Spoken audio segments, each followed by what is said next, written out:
Hello everyone, welcome back to another discussion on the Analyst for 13th of September 2023. So here we'll be looking at the most important news from the Hindu and the Indian Express. So at the very beginning, let us look at the table of contents. In the very first article, we will be looking at the latest findings of retail inflation in India. Next, we will be going on to study about some data regarding criminals in our Indian polity. Then we will be looking at a very complex article which is discussing about climate phenomena and its interlinkages with food security. Then we will be looking what is a flash flood, because this is what has took place in Libya recently. And finally, we will be concluding the discussion with Nipah virus disease, which is prevalent in Kerala as we speak right now. Now, before starting the discussion, as always, I want to highlight that the handout for this discussion today is available in the description below. So do definitely check it out. Now, the very first article is talking about the inflation because the consumer price index has been released as of yesterday by the National Statistical Organization. Now, why this is important? Because in GS3 we have the various features of Indian economy, and let me tell you, inflation is one of the favorite topics of UPSC in both prelims and mains. Now, let me give the context to you. The context is that India's retail inflation is measured by consumer price index, and this has actually fell to 6.83% as of August. And let me tell you, the August 2023 inflation is actually in comparison with the inflation that was taking place in August 2022 last year. So inflation in India, particularly the consumer price index, is based on year on year. So let us discuss what is inflation at the very beginning. Now let me take you through very simple basics. Here let us understand, or let us imagine that there is a person who has a 100 rupees note, right? And this person loves to read books, right? Loves to buy some apples and loves to consume a piece of chocolate. Now, as usually, he will be having 100 rupees in his pocket. With 100 rupees, maybe on a usual day, he can buy a book for 30 rupees, he can buy apples for 50 rupees a kilo, and he can also buy a bar of chocolate for 20 rupees. If you sum total it, you will be getting 100 rupees. So, comfortably on any single day, on any usual day, this person can buy all these commodities with a 100 rupees note. Now say, next day when he goes to the market, he finds that the price of the chocolate has risen to 25 rupees, or say it has risen by around 5 rupees, right? Now, what is this? Right? Say this is a 20% increase in the price of the chocolate. Can we tell that this is an inflation? Because say if the price of the apple, right, they remain constant, but the chocolate has risen, we will not be telling that as an inflation, because that is simply a case of price rise, right? That is just the rise in prices of any commodity. But when we are talking about inflation, we have to understand that there has to be a general rise in prices across all the goods and services in the economy. For example, say when the price of the book will be rising to 35, when the price of the apples will be rising to around say 60 rupees, now this person with his 100 rupees note cannot purchase all of these items, right? So we have to understand that along with the general rise of prices, the purchasing power of your 100 rupees note, or say of your money, actually declines. So this will be the very core definition of inflation. Now let us understand what are the causes of inflation, right? The primary forces in any economy are the demand and supply forces.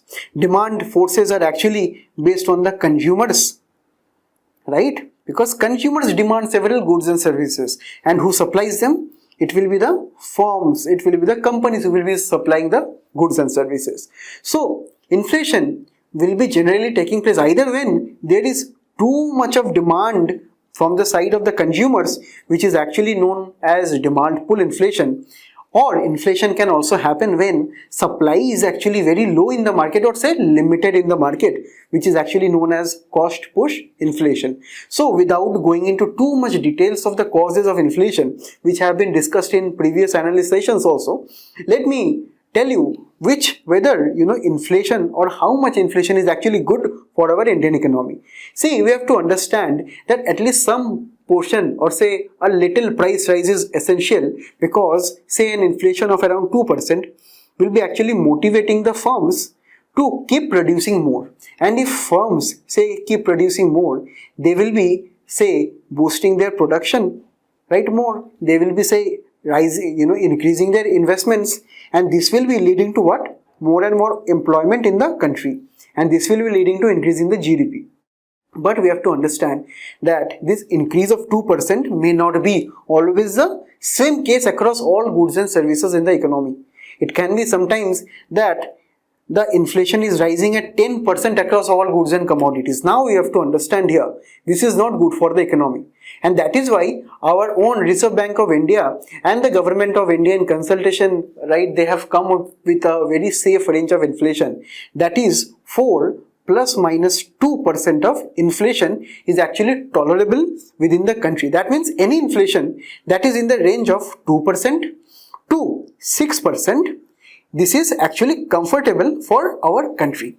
Correct? Now, we are talking about percentages, we are talking about rates of inflation, but how do we go about measuring them? In India, generally we can measure inflation via two methods. One is calculating the wholesale price index, second is via the consumer price index. Now here, let me tell you, you can actually measure inflation across all levels. All the levels are at the production level. You can measure inflation, which is actually what is followed in most of the advanced economies of the world. So far, India does not measure this kind of inflation, which is actually known as production price index. Right? It has been proposed in various policy circles in India, but so far it has not been implemented. What we do in India is actually we measure inflation at the wholesale level, or say at the mandis, at the wholesale markets in our country. Next, we also measure inflation what actually the consumers feel at their retail markets, or which we know as the retail market, or say retail inflation. Now, the recent report actually was released under the retail market inflation. Right? Now, before this, let me give you some brief idea of how they are actually measured. See, at the wholesale level, the government does what? It is actually released by the economic advisor in the Ministry of Commerce and Industry. Now, what the government does is actually they go to various mandis, various wholesale markets in India, and they say they take around 697 goods. Right? Let me tell you, they are goods only, not services. Goods are like primary articles, right? Then fuel and power and manufactured products. Right? Here, there will be food products, there will be non-food products, right? There could be electronic items under manufactured products, which are sold at wholesale level. Now, the weightage are given here. For your prelims information, you can have a, ascending and descending order of the weightages. So, what government does is compare the prices of the 697 box of items in 2011 and 12 financial year, and compare the same prices of the same commodities of the same box in 2022 to 2023. So here we get the wholesale price index. That was actually the inflation, how much the prices rose from 2011-12 to now. So like this, actually inflation is actually measured. And let me tell you, there are further two components of inflation, measuring inflation. First is headline and core. See, headline means we are measuring the sum total of inflation. Right? We are measuring all kinds of goods and commodities which are there in the wholesale price index and also the consumer price index. When we compute the core, we minus the volatile components. Volatile component means, say, food, fuel. We can understand that food and fuel, these are under pressures of, say, climate change. They are under pressures of global supply crisis. So these are the commodities which are often seen, their prices often rise and fall very frequently. So that is why we try to exclude these volatile items from the headline inflation. So core inflation is headline inflation minus those volatile items. And let me tell you, it is this core inflation only that RBI or say any government authorities must be concerned with, because this is the actually rising prices in the economy, right? Okay, now let us understand what is the consumer price index. As we told that consumer price index is actually measuring the retail inflation in India, and it is actually released by the National Statistical Organization, and it calculates the inflation in across all these items. If we can see, there is food and beverages which almost takes around 46% of the total baskets. The same thing is done here. We get the total baskets of goods and services, right? We get food and beverages, we get pan, tobacco, intoxicants, clothing and footwear, housing, fuel and light, and miscellaneous, which are containing our services.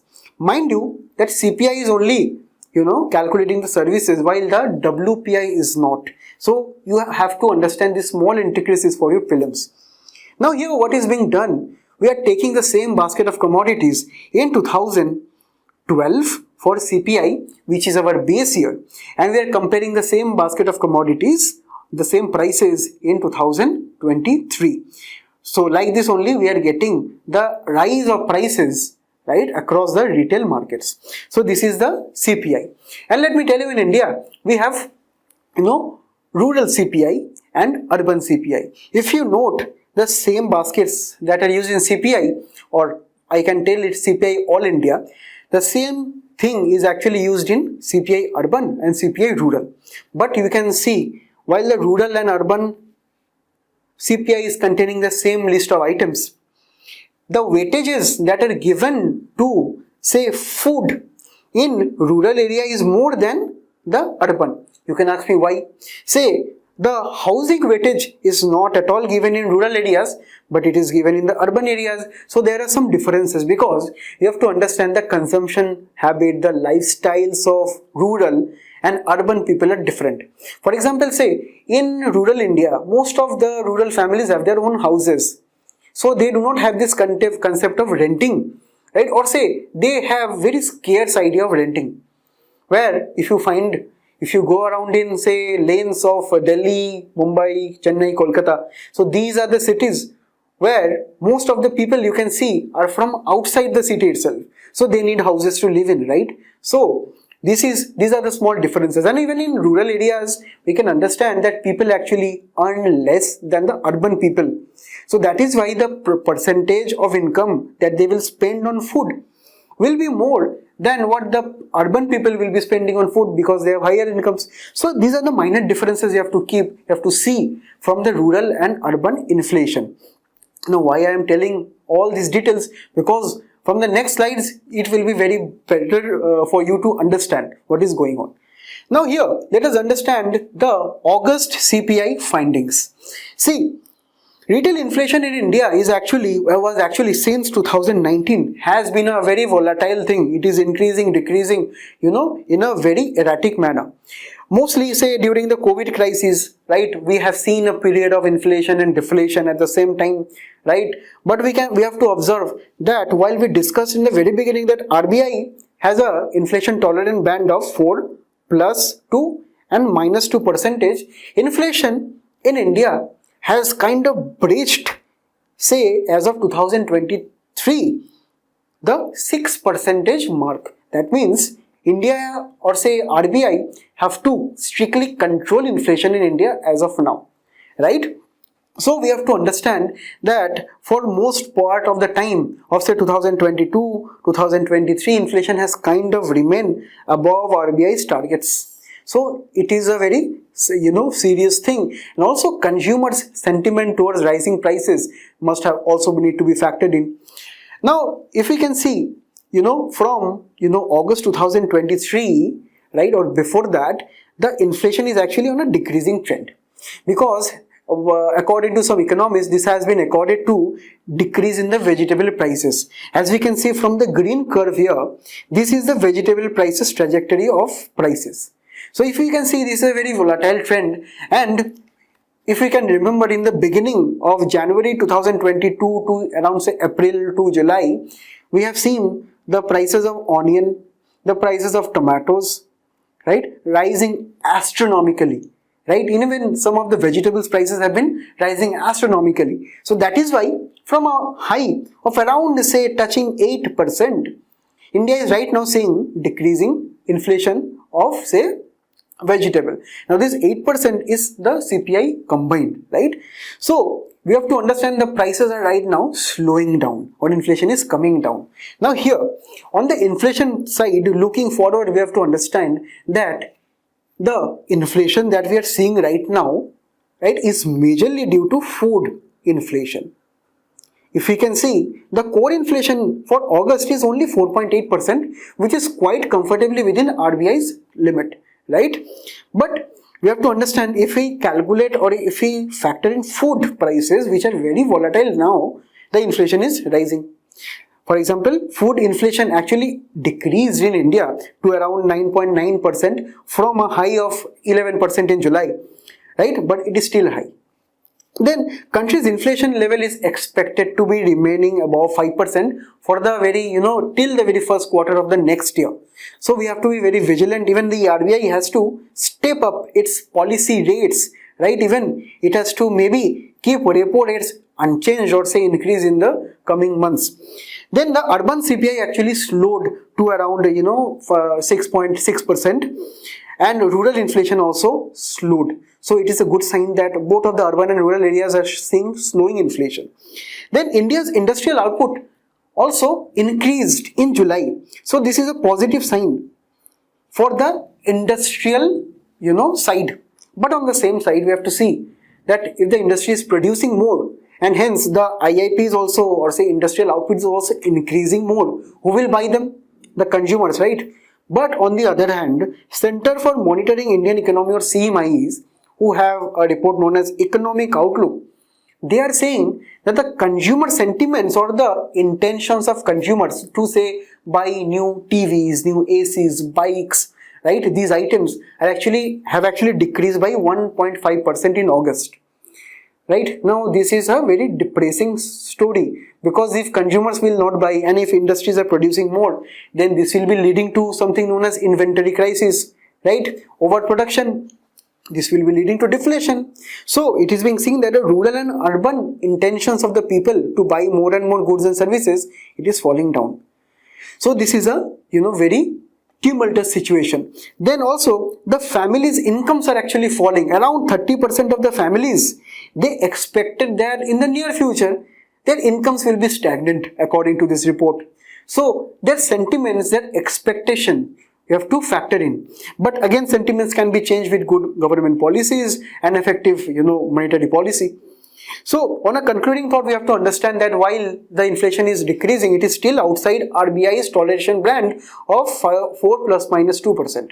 So RBI does definitely have to take some actions to bring inflation down. But on the same time, we have to understand that the food inflation is actually high, while the core inflation is around 5%. So that is why also we have seen that for the rest of the year, we cannot expect less than 5%. So that is the inflation we have to bear with. Next, there are also global headwinds, right? For example, the global economy is said to be aging.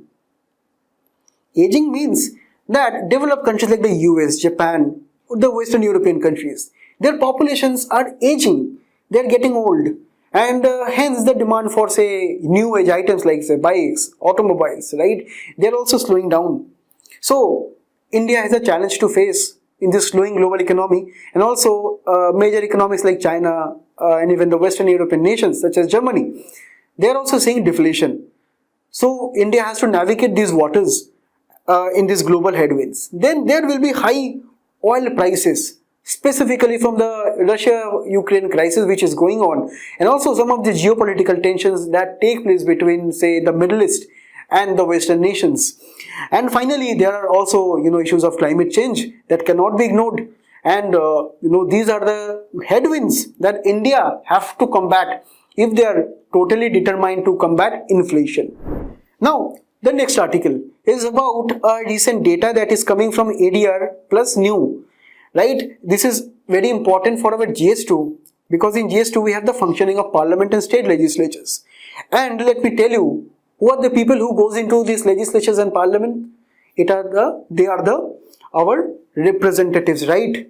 They are the members of parliament and the members of legislative assemblies. Now, the Association for Democratic Reforms and the National Election Watch, these are two NGOs, and they collaborate on various fronts, and this is one of those collaborations in which they have found that the self-sworn affidavits that the MPs and MLAs actually they file before elections, around 763 sitting MPs out of 776 MPs, because there are some seats vacant. So they have studied their reports and they have analyzed on two fronts. One is the asset from front, which says the number or the amount of assets they have. Another is the criminal cases that they have against them. So let us see. So this side will be the asset side, where we can say that 763 MPs, right, of both Lok Sabha and Rajya Sabha, they have a cumulative wealth of around 30,000 crores, right? 30,000 crores is their cumulative wealth. Average wealth per MP is how much? 38.33 crores. So we have to understand that our MPs are quite well off. While this is not a very bad thing, but this is also a thing that we have to understand in context of the average assets that they hold as a sum total, right? Now, see, we have to understand on the asset side. Let us ignore for now. Let us come to the criminal cases side. Now, say the idea of an MP or an MLA, right, is the representation. And representation means you, me, there are many other citizens of the nations. They vote, or we vote for our representatives. We say that we have voted an MP, an MLA, right? So that they will go to the parliament and they will be deciding on crucial legislative matters. So we generally have an idea that they are lawmakers, which actually they are. Our representatives are actually the lawmakers of our nation. Now, if we can say that these lawmakers, they themselves become lawbreakers. That means they commit civil offences. They often also commit criminal offences, as we can see here. 306 MPs out of the 763 MPs across Lok Sabha and Rajya Sabha, they have criminal cases against them. You can see some of the parties such as RJD, which have 83% MPs as criminals, and some other parties such as the CPI, such as the Congress, such as the BJP, TMC, all of the parties we can see, the AAP, the NCP, all of the parties have some proportion of their members as criminals. And also, if you can see, around 25% of the MPs, or 193 MPs, they have declared some severe criminal cases against them. These cases are murder, kidnapping, crimes against women, etc. So we can see our lawmakers are actually, say, alleged to be lawbreakers. Now see, this has a very corrosive image internationally and also domestically. People, can they trust their representatives if they're supposed to, or say, convicted of any criminal crimes? So these are some things that we must be discussing in this session. Now, what are the different types of criminal cases under which our MPs are actually convicted of, or say alleged of? They are under, say, Prevention of Corruption Act, Prevention of Money Laundering Act, Arms Act, Prevention of Damage to Public Property Act, several sections of the Indian Penal Act, Penal Code, right, such as murder, rape, theft, cheating, defamation, rioting, kidnapping, whatnot. These are the serious and heinous crimes, right? Apart from these, which are also serious crimes, but these are far more serious. These are actually known as heinous crimes, and they are also convicted around, say, 25%, right? Now, what are the legal aspects of disqualification? Because see, we have to understand lawmakers cannot be lawbreakers. So there are actually provisions in India, right? Not directly in the constitution, but through the Representation of the People's Act of 1951.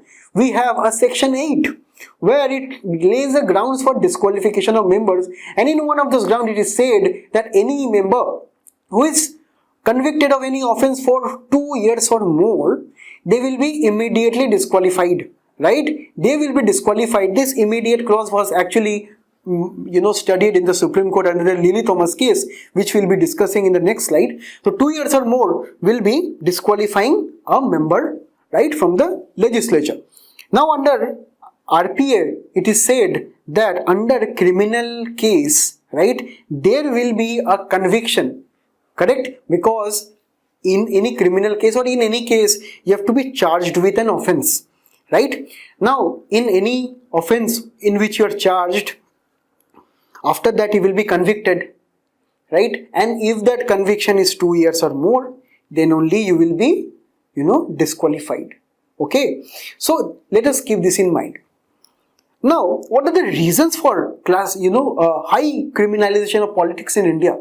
We have to understand that at some points in our polity, there have been very weak, enforcement of the rule of law, right?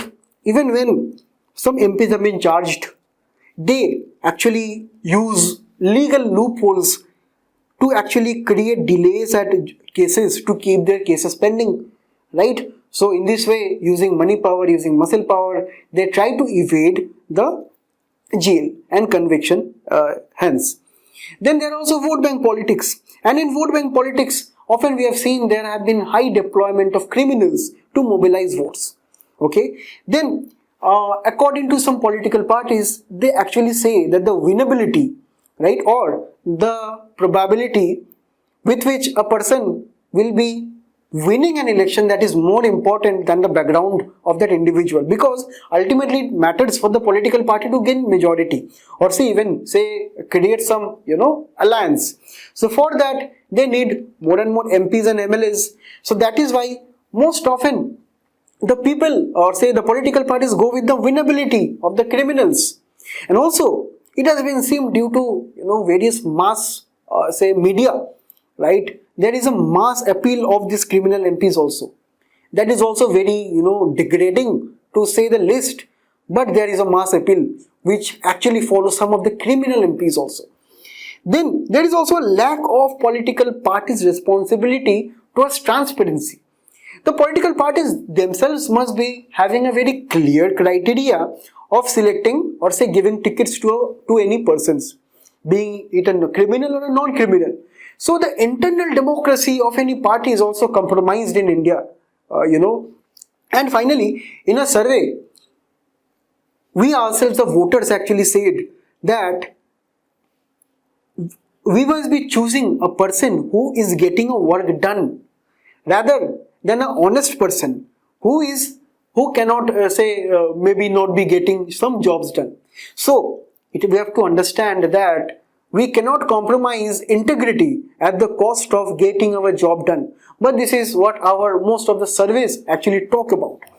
Now, there have been several steps which have been taken in this direction, and judiciary has been in the forefront. Here we have to see that according to a case which is known as the ADR versus Union of India case 2022, Supreme Court has mandated that disclosure of criminal antecedents, education qualification and personal assets have to be disclosed. This information must be shared, right? Then in the Lily Thomas case, this is a very famous case of 2023 which actually struck down the section 8 subclause 4 of the RPA. Why? Because this subclause 4 actually gave 3 months to various people or say elected members of the legislative assembly and the parliament. They actually gave 3 months to appeal their conviction. This provision gave 3 months to appeal their conviction, right, which says that indirectly you will not be immediately disqualified if you are convicted. If you are convicted, you have 3 months, apply within 3 months, right, and you will be not disqualified. Okay, but this was obviously violative, and that is why there in Lily Thomas case this section was struck down. It was totally struck down as unconstitutional and violative of Article 14, because this is going against equality. This leeway of 3 months is not equal for all, right? So it went for immediate disqualification, because that means that as of now, if even a lower court, as was in the case of our Member of Parliament Rahul Gandhi, even if you are convicted by a lower court for 2 years or more, you will be immediately disqualified, which actually happened also, right? Then in 2017, the Supreme Court said that there will be special courts in each state, right? They will be trying the pending cases. Then Public Interest Foundation versus Union of India in 2019, they said all political parties must publish on their websites, social media platforms and newspapers the details of the criminal antecedents of this member of parliaments and say even their candidates. Then the Election Commission of India should be creating a dedicated mobile app for the voters to be actually aware of. And finally, in 2021, the Supreme Court said that no criminal case against MPs or MLAs can be withdrawn without an approval of the High Court to the minimum, right? That means only High Court and Supreme Court can withdraw a criminal case against an MP or MLA. Now here, what should be the steps to further strengthen the data? Because as we have seen, according to data, there are still criminals in in our parliaments. Then the Election Commission actually recommended in its proposed electoral reforms of 2016 that persons charged with cognizable offences, which are very serious offences, they should be debarred, right? They should be debarred for at least 5 years immediately, right? Even with charged, they will be debarred. That means charging with an offence is coming before conviction, so they will be immediately debarred. So this is a recommendation. Next, the second ARC also told that section 8 of the RPA must be totally amended to disqualify all persons facing charges related to grave and heinous offences and corruption, because these ideals cannot go into the parliament. These people should not go into the parliament. So all people, even if they are charged also, we must be disqualifying them.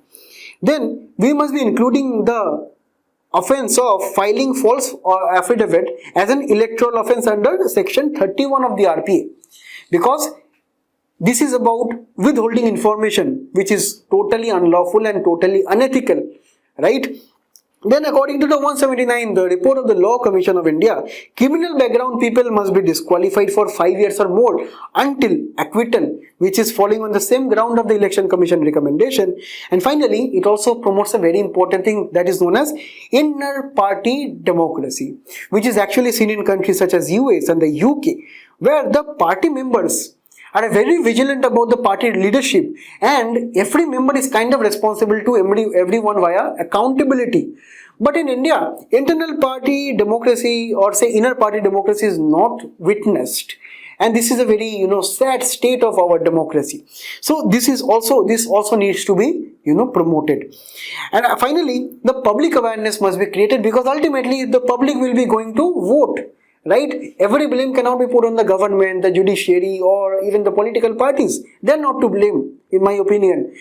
We voters must be enough aware of the incidents or of our candidates, right? So we must be aware as a voter. Even Election Commission of India does enough to actually spread this awareness among voters. Now the next article is about the climate, the influence of climate on food security. And in GS3 we have issues of food security and topics of conservation from environment and ecology. Now why this article? Because as of now we are seeing that there is a series of disruptive weather and climate incidents that are taking place in India, and in this year this is even trying to increase the complexity, which is leading to further more confusion regarding the food security seen in India. Now what is the concern here? We have to understand that climate change is a very serious crisis that is facing the 21st century. It is being seen in the overall global fossil fuel emissions. If we can see from 1800s, there has been thousands and tens of thousands jump in the carbon dioxide or say CO2 emissions. Now we know when there are higher CO2 emissions, this leads to global warming, right? This will leading to more and more global warming, hence more temperatures. And even if we can see the range of temperatures here, right, increasing temperatures, we can see it is on an increasing trend, particularly from 1975. Right, from 1975, the global mean temperature is actually rising, and if we can say from around 0.2 degree rise to around 1.2 degree rise we have actually seen. Now this climate change and global warming are actually leading to more temperatures, more rainfall, because you have to understand even more temperatures will be increasing the rate of evaporation, and more evaporation will be leading to more cloud formation will be leading to more precipitation, and this is, let me tell you, is a positive feedback loop. That means if one thing is triggering the increase in another, that thing is further increasing the next thing. That means rising temperature leading to riser precipitation, rising precipitation, right, leading to more and more cloud formation and more temperatures.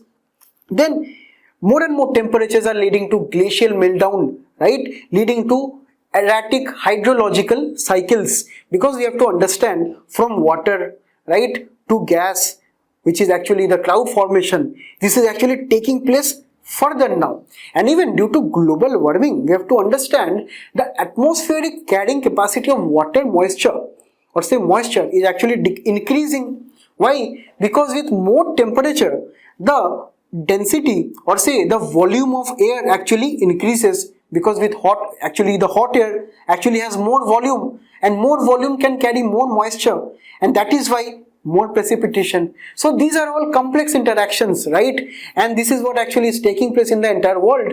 And also sea level rise is also happening, and these have various impacts such as health impacts, agriculture impacts, forest, which is leading to deforestation, forest fires, water resources are being impacted, then coastal areas are being impacted, and even it is having biodiversity impacts also. So climate change is a larger phenomena that we have to understand. Now, if we decode some of the 2023 erratic climate phenomena in India, we have to understand that the regular monsoon duration, right, for example, say if monsoon actually onsets in India in July, or say in June, right, now this onset of monsoon, the duration of monsoon, the total rainfall that takes place in monsoon is being seen very erratic as of now. From the 1950s, the precipitation is actually declining. Why? Because as we can see recently, there is global warming in the world. Now this global warming is leading to rise in temperature of sea water. Now if sea water actually temperature rises, right, this means the land, right, this means the land and sea water is almost, the temperatures almost coming to equal. So that means the gradient, or the difference between the sea and the land, that is decreasing, and that is one of the reasons why the precipitation is also decreasing in India, right. Then according to global warming, we have already discussed, there is a positive feedback loop which is increasing the frequency of extreme rain events, because this extreme rain events, we have to understand, is being fueled by this positive feedback loop. And this positive feedback loop is, leading to more and more cloud formation in the atmosphere. And there is a carrying capacity of the atmosphere, right? When the clouds become too heavy, it eventually rains. And this is leading to more and more extreme rain, especially in the Himalayan regions. And this is leading to more and more landslides and more exposure to disasters. So this is the background that we have to see, that we are witnessing in 2023. Even there have been many disasters that is still taking place in some of the Himalayan states. Then we have to understand the western disturbance, right, in 2023 actually stayed for long. It stayed for very long, which actually impacted the onset of the southwest, monsoon in India. Because the western disturbance, if it stays in India up to summer even, it can inhibit the onset of Indian monsoon. And this is also one of the reasons why precipitation is declining. And it is being expected that 2023-2024 winters will also be seeing the same trend. Then the combined effects of ENSO, right, El Nino and Southern Oscillation, and the Indian Ocean Dipole, right, which are topics which have been discussed in the previous analysis. This is leading to 65% of variability of Indian monsoon. That means, 65% of the rains are actually being more variable right now. And this is again leading to uncertainty, because if we do not get rains, there are many things which are impacted.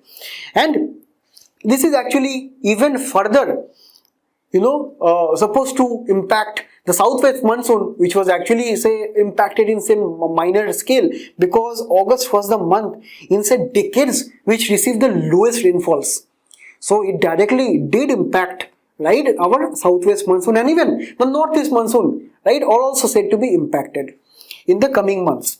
Then we have to understand, but that not all El Nino features, or say not all El Nino events will actually be leading to this erratic thing that we can see, because we can see the Indian Ocean dipole somehow can counterbalance this phenomena, because this is an ocean phenomena, right? What is taking place in the Latin America, right? Because the Latin American, the western coast is getting warm, right? That is being somehow, that can be actually be somehow counterbalanced by our own IOD. So that is it. But conclusive studies are yet not found yet. And we have to understand that there is also a high amount of loss of lives due to various disasters from July 5th to July 20. So in a matter of 15 days, the affected area due to floods, landslides in say North India and some of the Himalayan states, it was around say 2,124 to around 7,000 square kilometers. The affected population was more than 25 lakh people, right? And finally, we have to understand the warmest and the driest August was actually witnessed here, as I told before, right? And we have to understand why we are discussing all these disruptive phenomena, because we have to understand the implications of these on food security. Now we have to understand food is actually the thing that we get from our agriculture activities, and agriculture in India, let me tell you, is highly dependent on rains, right? And in India, agricultural, or say in the world over, agriculture depends on two kinds of fresh water, right? There are two kinds of fresh water. One is known as the green water, which is actually the water that are contained in forests, grasslands, wetland, crops, or that is actually present in the soil and plants. So green water actually calculates to be around 50% of the cultivated area in India, and blue water is the water that is actually present in our lakes, our ponds, right? So these are the things, these are the water that are present in our water bodies like this. So these are the blue water. Now let me tell you, out of the 100% precipitation which we get from rain, most of them are in the green water or stored in soils and plants. The rest are blue water, which are stored in, our, this kind of water bodies. So we have to understand that in India, where 50% of the cultivated area is dependent on green water, this is very, very important. That means to replenish green water, we need more rains. And if rains themselves become very erratic in nature, right? If the southwest monsoon over the 1950s, they see a declining trend, we can say our crop security or food security is threatened, right? Then the El Nino's effect can also be seen, because El Nino is having a inhibiting effect on the Indian monsoon. That means it delays Indian monsoon, and if Indian monsoon is delayed, farmers who are dependent on rains, they will be sowing their crops late. And again, late cropping means more inflation in the market, more and more crop failures. These are the things. And also El Nino is also accompanied with droughts and hot weather in India. So hot temperature will be negatively affecting the plant's growth and soil moisture again. So these are the things. And also we can look at the diet of Indians on a daily basis. On a per capita average, Indians consume 3,268 liters of water, and this is actually 75% of this is green water. So again, we have to understand that green water is very, very crucial.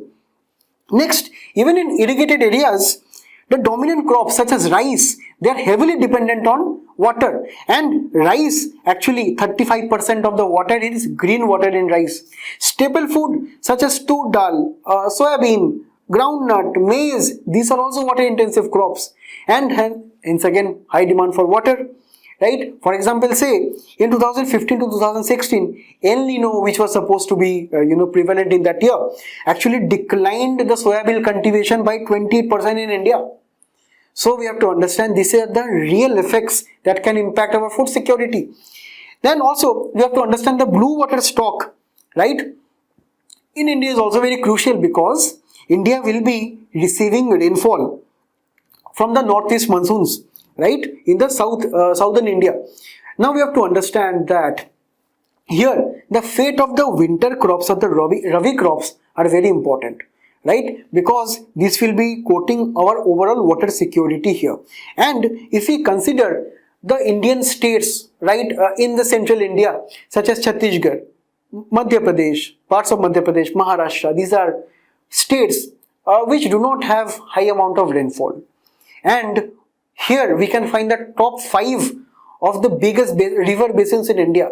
Despite that, there is a less talk of green, say green water and blue water here, right? And in case of El Nino, right, say the fears of El Nino, the predictions of El Nino, there already have been studies that have impacted this. So the perennial water stress due to Rabi irrigation is actually very much stressful there. Then the 78% of the Indian landscape experiences water stress for 4 or more months in these regions. And finally, the droughts and desertification, fears are also there due to this particular disruptive climate phenomena. So here we have to understand what are the concluding thoughts. We have to understand that the global climate models and the regional studies are very unpredictable in their nature. So we cannot have a definite model to actually predict climate change. And that is why we have to acknowledge that these are the things which definitely will be taking place.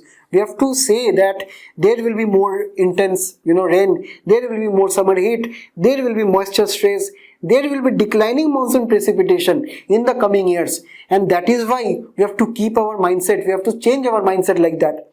So that we have to adapt, we have to acknowledge. Then what should be our response? We should be going for more less water intensive crops like millets, which can reduce the dependency of our water requirements by 30%. And in addition to this, there will be more protein consumption because millets have more protein than the crops like rice and wheat. They have more micronutrients, but we have less calories in millets.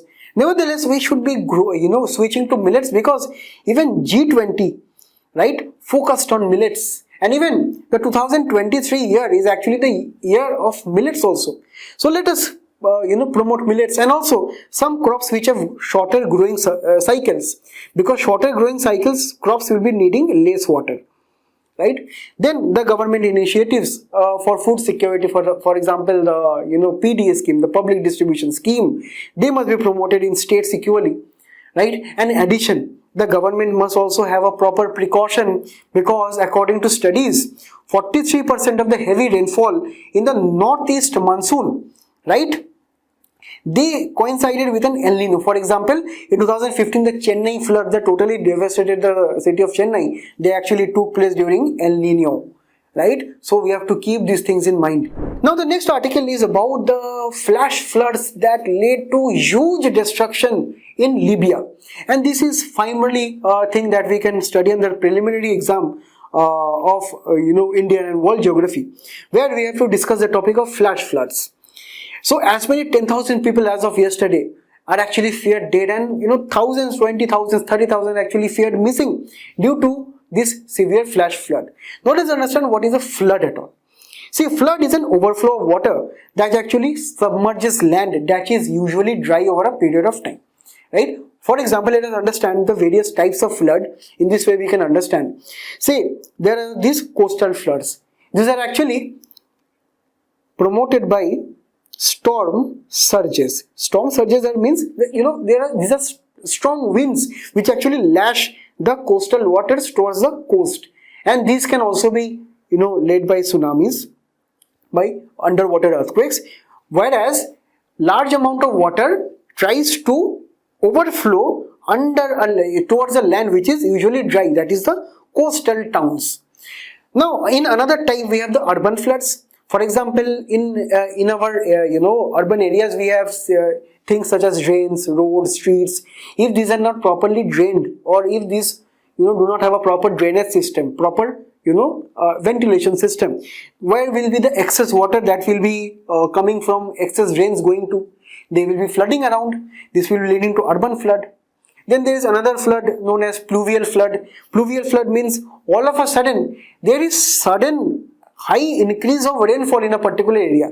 That area need not be close to any water body, say river, or they may not be close to sea also.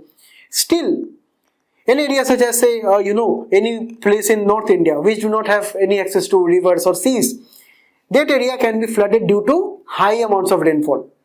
And finally, we have also certain type of floods such as riverine floods, because these are caused by the overflowing of the river bank. So the areas near the river banks, they experience overflowing of water. So these are some of the kinds of floods, and we will be discussing flash floods in the next slide. Now you have to understand, these are the areas according to National Disaster Management Authority. These are the areas in India which are marked in red. If you can see in most of the North Indian or say Himalayan regions, even in Assam, right? The eastern plains of say Andhra Pradesh, Odisha, Bengal, and even some parts of say Kerala, right? Some parts of Gujarat. These are very much prone to flooding in India. So let us keep these things in mind. Now, the last type of flood is the flash flood. Flash flood actually occurs all of a sudden when, intense rainfall makes heavy downpour over a particular area over a very short period of time, so that people do not even have time to respond to floods. So these are the floods, and even the flood that took place in Libya actually took place because dams like this could not prevent the excessive rainfall, and hence they were breached. So the dams which were designed to prevent water, or say which were actually designed to hold water, they actually broke. And all of the water suddenly gushed towards the city and towns and villages beneath, which led to huge destructions. And let me tell you, these are the things, or these floods actually took place in Uttarakhand and also Himachal Pradesh in India. Right? These are not uncommon in India, that is to say. Right? So these are the floods which are very unexpected and occur under unusual circumstances. These are actually accompanied by extreme weather events, as we have also seen in the previous topics. Right? Extreme weather events are being more common nowadays, right? Due to climate change and global warming. This can also take place due to human activity, as we have seen in the case of India, due to overpopulation, overdevelopment of our some areas, tourist places in the hilly areas. This can take place, and even when dam fails, right? Even when sewage backups fail, so this can lead to flash floods. And finally, natural causes are there, such as say earthquakes, landslides, volcanic eruptions. They can also take place, but these natural causes are being less frequent as of now due to anthropogenic climate change.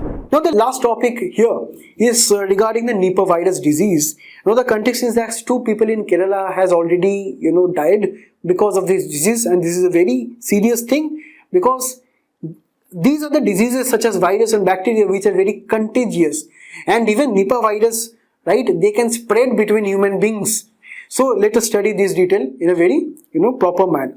Now see, Nipah virus is actually spread by an organism known as fruit bat. These are your usual bats, but these bats are actually hosts. That means while the virus is within their blood, within their saliva, within their urine, but they themselves do not face this disease of Nipah virus, right?